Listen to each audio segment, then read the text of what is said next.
Have you ever wanted to record your music in the perfect studio? Well, if you don't have money to record from Abbey Road Studio where the Beatles famously recorded Abbey Road album at Abbey Road Studio down Abbey Road, enough of the Abbey Road, well, you're going to have to be creative with what you've got. I'm trying to sing. Alright, silly stuff aside, I'm going to walk through some important home studio stuff that you need. Yes, you need. You absolutely need. The microphone! The microphone! The microphone! If you're going to record anything, you're going to need a microphone. You can either use your phone microphone, which will have terrible phone quality. I mean terrible microphone quality. Or your microphone a bit more professional. As for me, I sure do use the Shure SM58 because I know a lot about microphones. Well, actually, I don't really know lots about microphones, but this one is commonly used and it's as tough as a rock. Let me demonstrate the difference between a professional microphone and a phone microphone. I'm so terrible at singing. I'm so terrible at singing. Beautiful. There you have it, so much better quality with a real microphone. Next up is the audio interface. The audio interface.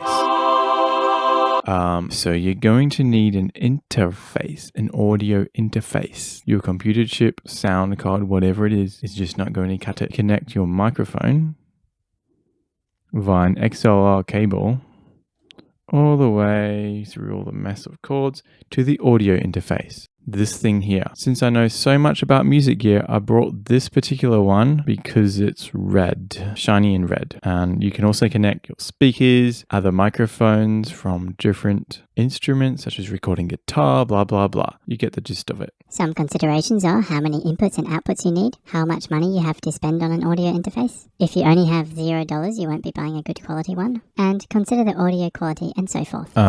Headphones? I don't want you to get bored, but another important thing is headphones. They're actually one of my favorite.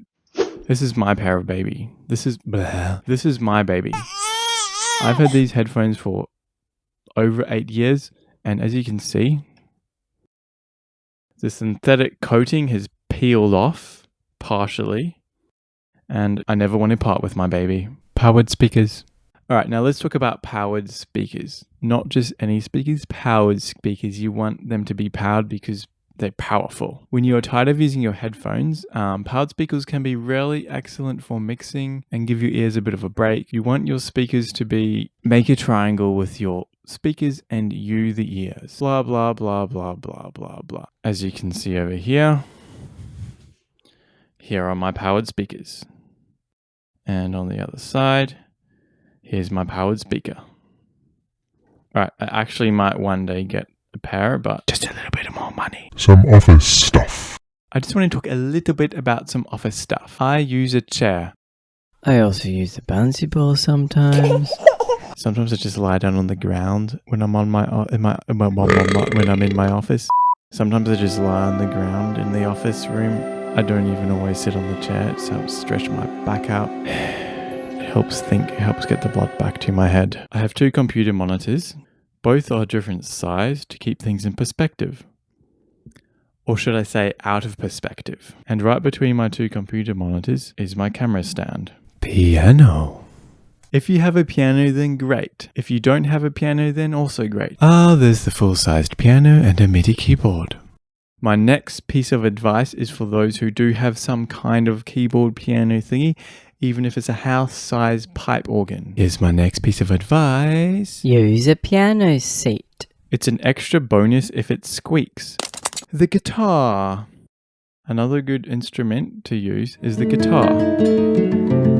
I can't play the guitar. I've also got a harmonica, but I don't want to really talk about all the instruments I have because I can't even play them. The lighting. I hope this video has absolutely delighted you so far. Get it? Delighted? Oi, turn the light back on. Alright, let me show you my lights. Alright, I've got the front light. I've got the special blind to let in the natural light. And I've also got the backlight. It's a very fancy backlight. The backlight you can see is on a professional lighting stand, and to stop the blazing glaze from the backlight shooting into my face, I've improvised with a piece of toilet paper. Room acoustics. In your home studio, you're probably also going to want to put some acoustic treatments up, either on your wall, or if you're short on cash, then just use some blankets or pillows, such as these, all over the walls, see? Particularly the hard corners, because that will ruin your music. Drinks. Now this is the most important piece of equipment in the whole office. Lots of coffee. Beats, beats, beats.